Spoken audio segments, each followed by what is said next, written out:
Here with me now to talk about it, Alan Colmes, host of The Alan Colmes Show. Alan, why not just say it? The man clearly would rather stick a hot poker in his eye than admit that radical Islam may have been a factor. Why is Congressman Lamar Smith so insistent that he has to say, follow the script and use, you've got to say these words? Why is he so insistent to use the name of a religion? Answer my question. Why would he rather stick a hot poker in his eye than say it may be? Because there's no such thing as radical Islam. It's not Islam. It is not part of the religion. People are not doing this in the name of true Islam. What would you? No one's saying they're doing it in the name of true Islam. Why don't we say that when somebody bombs an abortion clinic or Scott Roeder, who kills an abortion doctor, is radical Christianity? Why isn't there a great movement to say you got to call it radical Christianity? Why isn't that referred to as radical Christianity? Alan, you are when people do things in the name of Jesus. Why don't you answer my question? What's wrong with saying there's no question that there is such a thing as radical Islam? It's not Islam. As Lamar Smith was pointing out, it's not Islam. No one's condemning Islam. Then don't use the word. It's radical Islam. It's not Islam any more than killing an abortion doctor. Megan, let me finish my sentence. Okay, go ahead. It is not Islam any more than killing an abortion doctor is Christianity. So to attach the words of those religions to that act is wrong. I see. Okay, so we shouldn't acknowledge that the people who killed 3,000 Americans on 9/11 were radical Islamics. They're not Islamic. They're not acting according to Islamic doctrine. So to call them Islamic is wrong. I see. So it's propaganda. It's more than someone who's shooting an abortion. It's unfair to the terrorists. Any more than someone shooting an abortion doctor is acting as a Christian, even though they call it. Is Fred Phelps a Christian, even though he calls himself a Christian? They're crazy. If you should never use that term, then why do we see others in the administration using that term? It's not a term that's banned altogether. I don't speak for others in the administration. I speak for myself. I agree that with Attorney General Holder that using the term Islam. Look, we have soldiers, American men and women, dying in Islamic countries to help people of the Muslim faith. People are dying in Iraq. We have people dying in Afghanistan. We now have to rebuild Iraq, which is now in a Muslim country, something it wasn't under Saddam Hussein, and we should not be renouncing an entire religion by smearing. How is acknowledging? Well, let me ask my question. Yeah. How is acknowledging what the true ideology of those who are behind these attacks in any way affecting our relationship with actual Muslims and people who are true followers of Islam? Even they would condemn these radicals. Because you're using the wrong word to label the ideology by attaching the word Islam to it. It is not Islam. That's what they believe.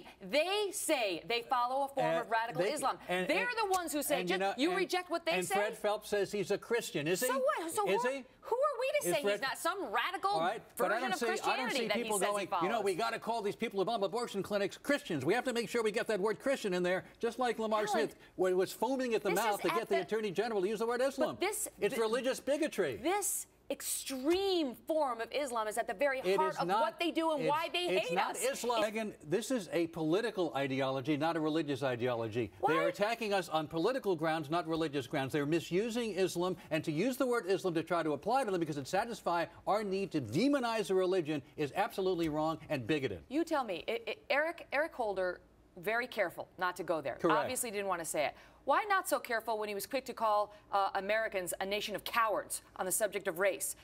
Not so careful when it comes to condemning Americans. But when it comes to radical Islam? Look, you want me to be the spokesperson now for Eric Holder. On the issue of Islam, I think he's got it correct. We should not be attaching that word. What I'm saying is you're going to be careful with your language. You're all about being careful with the language. I'm all about Why not be careful when you're referring to good old-fashioned Americans? I'm all about not smearing a religion in the name of trying to put forth How is calling radical Islamists smearing I will answer Islam? You again. It is not Islam. It is attaching the word Islam to something that does not represent the religion. The problem this creates for Eric Holder is you've got Janet Napolitano just the other week when the Times Square bombing attempt happened, refusing to call it an act of terror, even though later Eric Holder did. He came out and basically stepped on that. Fine. You've got the administration that is trying to get rid of the term war on terror. You're changing the subject, Megan. You're changing the subject. That's not what we're talking about.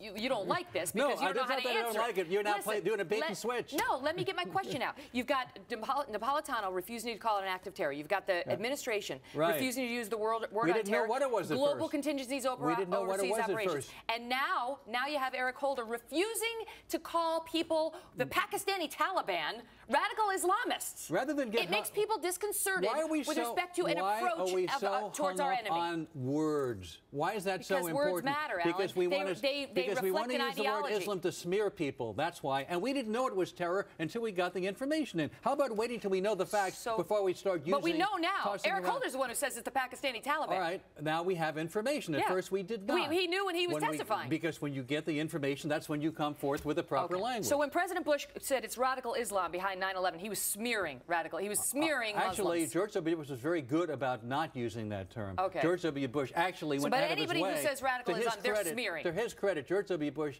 did not like the use of that term. All right, well, you heard it here first. If you use the term radical Islam, you're smearing and you're apparently a bigot. Send your emails to Alan.